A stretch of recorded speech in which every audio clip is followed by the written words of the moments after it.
اللہ کا خوف رکھنا۔ انبیاء کرام علیہ السلام جتنے بھی انبیاء گزرے ہیں، مسلمانوں کا یہ عقیدہ اور ایمان ہے کہ نبی جو ہوتا ہے وہ معصوم عن الخطا ہوتا ہے، اس سے غلطی نہیں ہوتی۔ لیکن پھر بھی قرآن مجید فرقان حمید میں انبیاء کرام علیہ السلام کی ایسی دعاؤں کا تذکرہ ہے، ایسی باتوں کا تذکرہ ہے کہ وہ رب کے سامنے اپنی عاجزی اور انکساری کا اظہار کرتے تھے، کیونکہ سب سے بڑی ذات تو رب العالمین کی ہے، دنیا ساری اس اللہ کی محتاج ہے، اور اس کا جو جلال ہے اس رب العالمین کا، اس رب کا جو عظمتوں اور برکتوں کا سلسلہ ہے، اس کے سامنے انسان کی کوئی اتنی اوقات نہیں ہے۔ اس لیے ہر نبی نے اللہ کے سامنے عاجزی اور انکساری کا پہلی جو ہے وہ اختیار کیا، اور اپنی امت کو یہ درس دیا، اپنی امت کو بتایا کہ رب کے سامنے بندہ وہی ہے جو رب کے سامنے جھکنے والا ہے، عاجزی کرنے والا ہے۔ حضرت آدم علیہ السلام کی وہ مشہور دعا جو ہم پڑھتے رہتے ہیں، مانگتے رہتے ہیں، ربنا ظلمنا انفسنا وان لم تغفر لنا وترحمنا لنکونن من الخاسرین، سورہ اعراف کی یہ آیت نمبر 23 ہے، جس میں حضرت آدم کی دعا کا تذکرہ ہے۔ اور یہ وہ دعا ہے، یقیناً جو آدمی اس دعا کو پڑھتا ہے نا اور اسے اس کا علم ہو، یہ حضرت آدم نے مانگی تھی، حضرت حوا نے مانگی تھی، تو انسان کے رونگٹے کھڑے ہو جاتے ہیں کہ وہ پہلے انسان، وہ پہلے نبی، وہ تمام انسانیت کے جو باپ حضرت آدم ہے، انہوں نے رب کے سامنے کتنی عاجزی اور انکساری کا اظہار کیا، اور عرض کرتے ہیں ربنا ظلمنا انفسنا، اے ہمارے رب ہم اپنی جانوں کا نقصان کر بیٹھے ہیں، ہم اپنی جانوں کا نقصان کر بیٹھے ہیں، وَإِن لَّمْ تَغْفِرْ لَنَا، اور تو نے اگر ہمیں نہ بخشا، وَتَرْحَمْنَا، اور ہم پر رحم نہ فرمایا، لَنَكُونَنَّ مِنَ الْخَاسِرِينَ، پھر تو ہم نقصان اٹھانے والے لوگوں میں سے ہو جائیں گے۔ اور ہم اپنی طرف اگر اس بات کی نسبت کریں تو ہم اللہ کے سامنے یہ دعا کرتے ہوئے عرض کر رہے ہوتے ہیں ربنا ظلمنا انفسنا، اے اللہ، اے ہمارے رب، ہم نے اپنی جانوں پہ ظلم کر لیا ہے، ہم گناہوں کے پلندے، ہم گناہوں کی گٹھڑیاں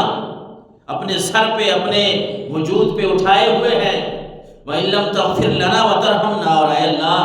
اے ہمارے رب، اگر تو نے ہمیں بخشا نہ، ہم پہ رحم نہ فرمایا، لَنَكُونَنَّ مِنَ الْخَاسِرِينَ، تو پھر ہم بے شک نقصان اٹھانے والے لوگوں میں سے ہو جائیں گے، خسارے والے لوگوں میں سے ہو جائیں گے۔ بڑی عاجزی اور انکساری والی دعا ہے، اور یہ اللہ کے اس نبی کی دعا ہے جو پہلے نبی ہیں، یہ تمام انسانیت کے جو باپ ہیں انسانوں کے، حضرت سیدنا آدم علیہ السلام، یہ ان کی دعا ہے، ان کی عاجزی اور انکساری کا یہ عالم ہے، کیونکہ خشیت الہی میں آہ و بکا، اللہ کے خوف میں، اللہ کے ڈر سے آہ و بکا کرنا، گریہ زاری کرنا، رونا، اس کی تاریخ اتنی ہی قدیم ہے جتنی خود بنی نوع انسان کی تاریخ ہے۔ یعنی جب سے یہ انسان بنا ہے نا، اس وقت سے لے کے آج تک قیامت تک جو ہے یہ تاریخ ہی رہے گی کہ انسان اللہ کے سامنے خشیت الہی کی وجہ سے آہ و بکا کرتے ہی خوبصورت لگتا ہے،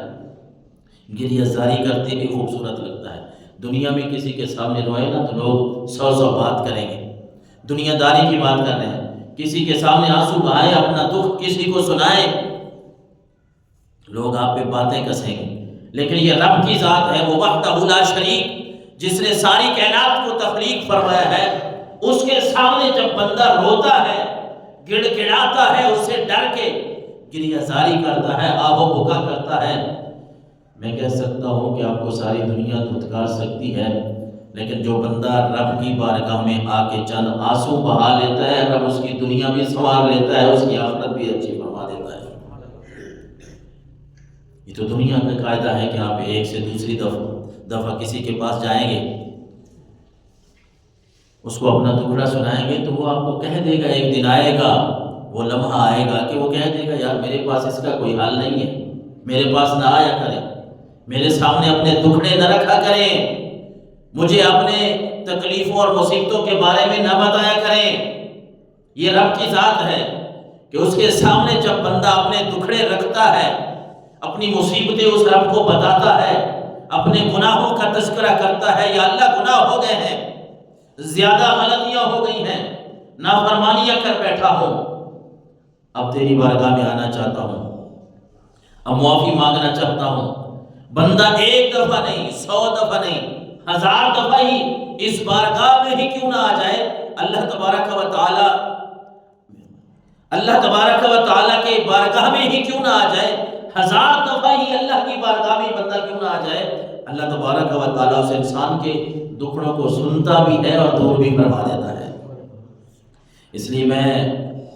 آج کا جو موضوع ہے وہ خشیت الہی، اللہ کے خوف سے، اللہ کا خوف دل میں بسانا، رب کے خوف سے آنکھوں میں آنسوؤں کا جاری ہو جانا۔ وہ کیسا کریم ہے، وہ کیسا رحیم ہے، جس طرح آقا کریم علیہ السلام میں ان کے فرمان ذیشان کا خلاصہ ملتا ہے نا۔ آپ نے فرمایا کہ انسان کی آنکھ سے اگر مکھی کے برابر بھی گنہگار کی آنکھ سے آنسو گر جائے نا، مکھی کے برابر بھی اللہ اس کی بھی بخشش فرما دیتا ہے۔ وہ تو بڑا غفور رحیم ہے۔ اظہار ندامت اور بندگی یہ حضرت آدم کی سنت اولی ٹھہری، بندہ عاجزی کرے، انکساری کرے، اظہار ندامت کرے، شرمندگی کا اظہار اس رب کے سامنے کرے، تو یقیناً یہ وہ رب انسان کو نہ تو اس دنیا میں شرمندہ ہونا دے گا، نہ آخرت میں شرمندہ ہونا دے گا۔ یہ دنیا ہے بھائی، یہاں آپ کسی کے سامنے کوئی شرمندگی کا اظہار کریں تو وہ تو آپ کا عیب بنا لیتے ہیں۔ ہم دنیا میں کسی سے کہیں غلطی ہو گئی ہے، اس پہ شرمندہ ہو، دوبارہ نہیں ہوگا، وہ تو آپ کا عیب بنا دیتے ہیں۔ وہ تو لوگوں کو بتاتے پھرتے ہیں ایک جگہ پہ دوسری جگہ پہ، یار یہ کہہ رہا ہے، وہ کہہ رہا ہے، فلاں دیکھیں اس نے اتنی غلطی کی ہے، یہ فلاں غلطی کی، اب شرمندہ ہے۔ وہ تو دنیا کی بات ہے۔ قسم ہے اس رب ذوالجلال کی جس نے ساری کائنات کو تخلیق فرمایا ہے، بندہ جتنی مرتبہ اس رب کی بارگاہ میں آگے اظہار ندامت کرتا ہے، شرمندگی اختیار کرتا ہے، اللہ اس کی عزت میں اتنا ہی اضافہ فرماتا جاتا ہے۔ لہذا کسی کے پاس جانے کی ضرورت نہیں ہے، کسی کو دکھڑے سنانے کی ضرورت نہیں۔ انما یخشی اللہ من عبادہ العلماء، رب نے فرمایا جو علم والے ہیں نا اللہ سے وہی ڈرتے ہیں، جو جانتے ہیں اس بات کو کہ کائنات میں اگر کوئی ہمارے دکھڑوں کا، ہمارے مصیبتوں کا مداوع کرنے والی ذات ہے تو وہ رب العالمین کی ہے۔ اور حقیقت یہ ہے کہ خشیت الہی دل کا سوز ہے، دل کا خشیت الہی یہ دل کا سوز ہے۔ ہمارے معاشرے کی جملہ برائیوں کی سب سے جو بڑی وجہ ہے نا، وہ اللہ تعالیٰ کی خشیت کا دلوں سے نکل جانا ہے، خوف کا نکل جانا ہے۔ رب کا خوف جب انسان کے دل سے نکل جاتا ہے پھر وہ ساری برائیوں کی جڑ ہی سمجھ لے۔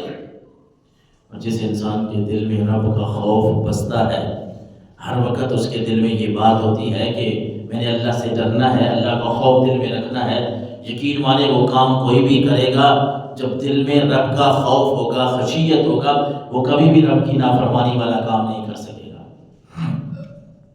اور لوگوں کی